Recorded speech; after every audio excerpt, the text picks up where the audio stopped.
Hello friends, দেখুন আমাদের পিকনিকের কুমড়োর তরকারি রেডি হয়ে গেছে। তো এরপরে দেখুন এই যে পাপিয়ে দিয়ে এখানে লুচি ভাজা স্টার্ট করে দিয়েছে।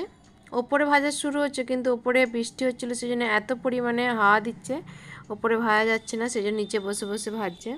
আর আমি ওখানে দেখুন লুচি বেলছি, সবাই কিছু কিছু করে বেলেছে, আমি সাথীদি শ্যামলদা সবাই করেছি।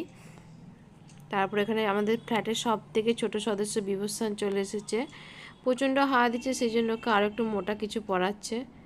বুঝো, সবাই কোলে করতে চাইছে কিন্তু যাচ্ছে না, যে আমার ছেলেও কোলে করতে চাইছে নৈরিত, কিন্তু যাচ্ছে না, কারো কাছে যাচ্ছে না। তারপরে ওদের সবার খাওয়া শেষ হয়ে গেছে, বাচ্চাদের, ছেলেদের, বড়দের সবার। তারপরে এবারে আমরা শুধু 4-5 জন বাকি ছিলাম। তো এবারে যেই কটা লুচি বাকি ছিল তো ওরা